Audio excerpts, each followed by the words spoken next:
আজকে একটা ভালো টপিক ডিসকাস করব, কখন টেনেন্ট লেসিতে বা টেনেন্সি লিজে রূপান্তরিত হয়। আপনারা অনেকেই জানেন যে ওয়েস্ট বেঙ্গল প্রেমিস টেনেন্সি অ্যাক্টে যে লিমিটগুলো দেওয়া আছে 7,000 এবং 10,000, এটা কেএমসির কথা বলছি বা এইচএমসি মিউনিসিপ্যাল কর্পোরেশনগুলো যে এরিয়াতে আছে সেই এরিয়ার মানুষেরা যদি 7,000 টাকা অবধি ভাড়া দেন বা 7,000 টাকা ভাড়া দেন রেসিডেন্সিয়ালের ক্ষেত্রে, সেটা ওয়েস্ট বেঙ্গল প্রেমিস টেনেন্সি অ্যাক্টের মধ্যে থাকবে, তখন তারা টেনেন্ট। কিন্তু 7,001 টাকা হয়ে গেলেই তখন ওয়েস্ট বেঙ্গল প্রেমিস টেনেন্সি অ্যাক্টের আন্ডারে থাকছেন না, তখন টেনেন্ট টার্মটা হয়ে যাবে লেসি, এবং ওই এগ্রিমেন্টটাকেই লিজ এগ্রিমেন্ট হিসেবে ট্রিট হবে। আবার কমার্শিয়ালের ক্ষেত্রে সেম থিং, যদি 10,000-এর ওপরে ভাড়া হয়ে যায় তখন ওয়েস্ট বেঙ্গল প্রেমিস টেনেন্সি অ্যাক্টের মধ্যে আর থাকছে না, এবং সেটা West Bengal premise tenancy act দিয়ে গভর্ন না হয়, প্রেমিসেস টেনেন্সি অ্যাক্ট দিয়ে গভর্ন হবে, ট্রান্সফার প্রপার্টি অ্যাক্ট দিয়ে গভর্ন হবে। সুতরাং নির্ভর করছে যে লিমিটটা কত টাকা, এইচএমসি বা কেএমসি, যেখানে মিউনিসিপ্যাল কর্পোরেশন আছে 7,000 টাকা বা 10,000 টাকা, সেটা হচ্ছে লিমিট। সেই লিমিট ক্রস করে গেলেই প্রেমিসেস টেনেন্সি অ্যাক্টের বিয়ন্ড জুরিডিকশন হয়ে যাবেন, এবং সেই টেনেন্সিগুলো বা টেনেন্টরা ট্রান্সফার অফ প্রপার্টি অ্যাক্ট দিয়ে গভর্ন হবে এবং তাদেরকে লেসি বলা হবে।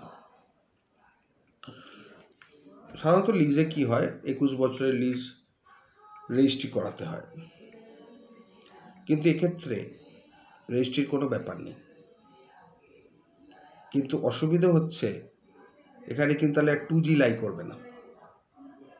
প্রেমিস টেনেন্সি অ্যাক্টের মধ্যে থাকলে যে লিমিটটা বলে দিলাম সেখানে 2G লাই করতো, কিন্তু যখনই লিজে সেটা কনভার্ট হয়ে যাচ্ছে, beyond jurisdiction of West Bengal, beyond limit of West Bengal premises tenancy act 1997 হয়ে যাচ্ছে, তখন কিন্তু 2G ওই প্রভিশনটা আর ওই ক্ষেত্রে চলবে না লিজে, কারণ প্রেমিসেস টেনেন্সি অ্যাক্ট আর নেই, এখন ট্রান্সফার প্রপার্টি অ্যাক্টে গভর্ন হবে। ট্রান্সফার প্রপার্টি অ্যাক্টে কোথাও 2Gর কথা বলা নেই, সেখানে যেটা বলা আছে সেখানে ভাড়া জমা দেওয়ার স্কোপ নেই। যেমন 7172 করে ওয়েস্ট বেঙ্গল প্রেমিস টেনেন্সি একটা ভাড়া জমা দেওয়া হতো, লিজের ক্ষেত্রে সেরকম কোনো স্কোপ নেই। তবে একটা সেকশন আছে, সেটাতে ভাড়া দিলেই যে ল্যান্ডলর্ড তার দ্বারা বাইন্ডিং হবে বা লেসার বাইন্ডিং হবে, তার কিন্তু মানে নেই। এবার লিজে সেরকম কিন্তু কোনো ডিফেন্স নেই, বা ল্যান্ডলর্ডকে তার রিজনেবল রিকোয়ারমেন্ট প্রমাণ করার দরকার পড়ে না। এবার ল্যান্ডলর্ড মনে করলে আমার ঘরটা দরকার, জাস্ট চিঠি দেবে যে তোমার লিজ শেষ, আমাকে ঘরটা দিয়ে দাও। যদিও ওই এগ্রিমেন্ট অনুযায়ী গভর্ন করলেও সেটা কিন্তু আর ওয়েস্ট বেঙ্গল প্রেমিস টেনেন্সি অ্যাক্টে থাকছে না, ট্রান্সফার প্রপার্টি অ্যাক্টে চলে যাচ্ছে। ট্রান্সফার প্রপার্টি অ্যাক্টে গেলে ল্যান্ডলর্ডদের সুবিধে হবে, টেনেন্টদের কিন্তু সেরকম সুবিধে নেই। এবং টেনেন্টদের একটা প্রোটেকশনের কথা বলা ছিল ডিফল্টারের ক্ষেত্রে ওয়েস্ট বেঙ্গল প্রেমিস টেনেন্সি অ্যাক্টে, কিন্তু লেজির ক্ষেত্রে নেই, 7172 কোনো প্রভিশন নেই।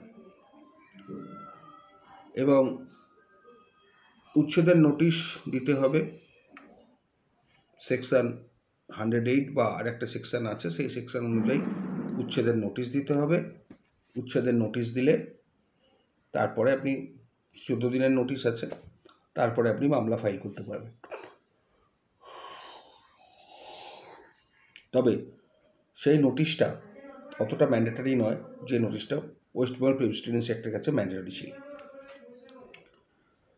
ওয়েস্ট বেঙ্গল প্রেমিস টেনেন্সি অ্যাক্টে ল্যান্ডলর্ডকে প্রমাণ করতে রিজনেবল রিকোয়ারমেন্ট যদি তার নিজস্ব প্রয়োজন হয়, এখানে কিন্তু কমিশনের দরকার নেই। ল্যান্ডলর্ডের প্রয়োজন ঘর ছাড়তে হবে, সে রিজনেবল হোক আর ডিজায়ারেবল হোক, কোনো কোশ্চেন পড়ে না ট্রান্সফার প্রপার্টি অ্যাক্টে। ল্যান্ডলর্ডের প্রয়োজন ওই গ্রাউন্ডেই ছাড়তে হবে, ল্যান্ডলর্ডকে নতুন করে কমিশনার অ্যাপয়েন্ট করে প্রমাণ করার দরকার নেই। ট্রান্সফার অফ প্রপার্টি অ্যাক্টে লেসি দের কিন্তু সেই মতো ডিফেন্স পাওয়া যাবে না, যেটা টেনেন্ট হিসেবে ওয়েস্ট বেঙ্গল প্রেমিস টেন্যান্সি অ্যাক্টে ছিল। তারপরে অসুবিধাও আছে, যেমন 2G প্রভিশনটা ছিল ওয়েস্ট বেঙ্গল প্রেমিস টেন্যান্সি অ্যাক্টে, যে টেনেন্ট মারা গেলে তার এয়ার্সরা 5 বছর, এই হাজব্যান্ড তার ছেলেমেয়েরা 5 বছর, আর ওয়াইফ লাইফ লং টেনেন্ট থাকবে। কিন্তু এখানে চলে এলে 2G আর এফেক্টটা থাকছে না, সেখানে বংশ পরম্পরায় বলতে পারেন টেনেন্সি মানে লিস্টটা গভর্ন হবে, সেখানে 5 বছর বা লাইফ লং এই কনসেপ্ট আর থাকছে না। সেক্ষেত্রে আপনাকে যেটা মামলা করতে হবে, পুরোটা সবাইকে নিয়েই, সবাইকার এগেনস্টেই মামলা করতে হবে। একটা গ্রাউন্ড হচ্ছে এফ্ল্যাক্স অফ টাইম, যে টাইম লিমিটটা শেষ হয়ে গেছে, সেটা আপনাকে চিঠি লিখে বলতে হবে এই তারিখের মধ্যে তুমি ছেড়ে দাও। কারণ টেনেন্সি এগ্রিমেন্টে সাধারণত এফ্ল্যাক্স অফ টাইম থাকে না, কন্ডিশনটা বা ক্লজটা থাকে না, কিন্তু লিজে থাকে। কিন্তু যেহেতু টেনেন্সি এগ্রিমেন্টে লিজে কনভার্ট হয়ে গেছে, সুতরাং এফ্ল্যাক্স অফ টাইম নাও থাকলে আপনাকে চিঠি করে বলতে হবে এই তারিখে তোমার ঘর ছেড়ে দিতে হবে, আমার নিজস্ব দরকার বা যা যা দরকার আছে সেগুলো। সুতরাং টেনেন্সি থেকে লিজে গেলে সুবিধে অসুবিধে সবই আছে, কিন্তু ভাড়া জমা দেওয়ার স্কোপটা নেই। তেমনিভাবে 2Gটাও হবে না। সুতরাং আপনারা যারা টেনেন্সির মধ্যে আছেন, ল্যান্ডলর্ডকে বলবো ভাড়াটা বাড়াবার আগে বুঝে নেবেন।